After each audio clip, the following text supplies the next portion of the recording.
1. Wright County beaches closed. Swimmer's itch outbreak explained. 2. Understanding swimmer's itch. Causes, symptoms, and prevention in Freedom Park. 3.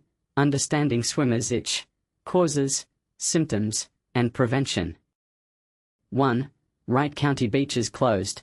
Swimmer's itch outbreak explained. Imagine planning a delightful day at the beach, only to find out that your favorite spot is closed. This was the unfortunate reality for residents and visitors of Wright County, who were met with unexpected beach closures at Clearwater, Pleasant County Park and Schroeder County Park. The closures, which took place on Wednesday, were implemented due to rising concerns over swimmer's itch, a condition that can quickly transform a relaxing swim into an uncomfortable experience. Scientifically referred to as sacarial dermatitis, swimmer's itch is caused by tiny parasites that penetrate the skin, resulting in an allergic reaction that can lead to intense itching and discomfort. In a proactive move to address this health concern, local authorities made the decision to temporarily close both beaches. The official announcement stated, "The beaches at Clearwater, Pleasant County Park and Schroeder County Park will be closed today, Wednesday, July 9th, to take proactive measures to prevent swimmer's itch." While this decision may have caused some inconvenience for beachgoers, it was largely seen as a responsible action aimed at safeguarding the well-being of the community. Fortunately, the closures were not long-lasting. They were only in effect for a single day. According to the same announcement, both beaches were scheduled to reopen the very next day, Thursday, July 10th. For anyone planning a beach outing, it's always wise to stay informed about the latest updates from the Parks and Recreation Department. They are readily available for inquiries and can be contacted via email at Email Protected for the most current information.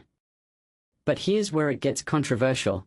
Some might argue that such closures could be avoided with better public education on how to prevent swimmer's itch. What do you think? Should more be done to inform the public about this issue? Or are these closures necessary to ensure safety? Share your thoughts in the comments. 2. Understanding swimmer's itch. Causes, symptoms, and prevention in Freedom Park. There's a growing concern about swimmer's itch in the ponds at Freedom Park in Star, Idaho. This condition is linked to the larval stage of certain flatworms that can infect people while they swim. The Idaho Department of Environmental Quality, IDEQ, explains that the first sign of these tiny invaders is often a small, red bump on the skin where the larvae have penetrated. The level of discomfort varies significantly, hinging on factors such as the number of larval organisms encountered and the sensitivity of the individual swimmer. The reaction to swimmer's itch can oscillate from barely noticeable irritation to intense pain, fever, and significant swelling and itching. Interestingly, the organisms responsible for this condition tend to be abundant in the early summer months. When it comes to treatment options, there's limited relief available according to the IDEQ. For those suffering from the itchy aftermath, soothing lotions like calamine or those that include antihistamines and local anesthetics might offer some comfort. However, for those who want to dodge swimmer's itch altogether, there are a few preventative steps worth considering. Quick drying with a towel immediately after exiting the water, steering clear of aquatic plants, and taking a shower soon after swimming can all help minimize the risk. This situation raises important questions.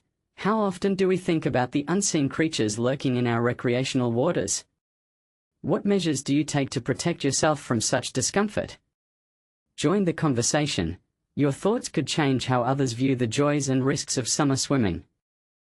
3. Understanding swimmer's itch.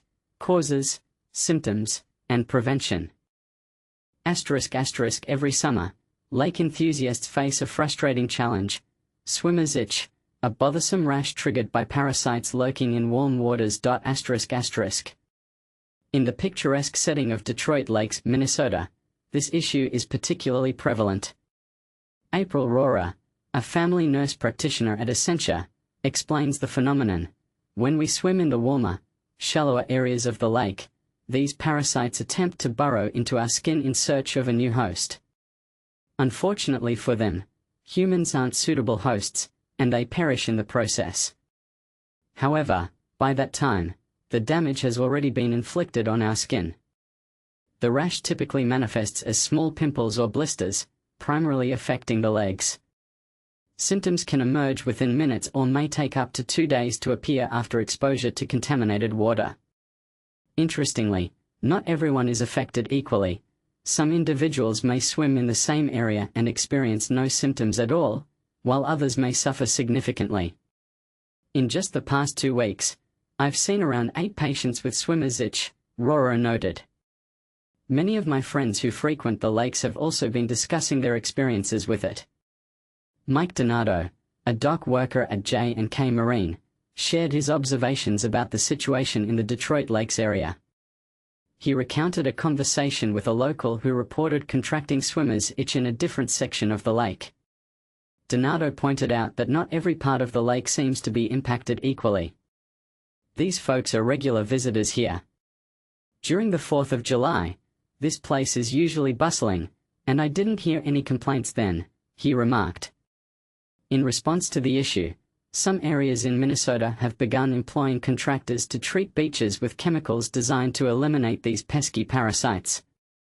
A second round of treatments is slated for the Detroit Lakes region in mid-July. Donato advises lakegoers on how to minimize their risk. If you plan to swim, the first thing you should do upon exiting the water is to towel off thoroughly. Make sure to remove all the water from your body, and when you get home, take a shower. This routine can significantly reduce your chances of developing swimmer's itch. For those who do experience swimmer's itch, it is recommended to use anti-itch medication to alleviate discomfort. But here's where it gets controversial. Some people argue that the treatments used to combat these parasites may have unintended consequences on the local ecosystem. What do you think? Is it worth the risk to protect swimmers, or should we find alternative solutions? Share your thoughts in the comments.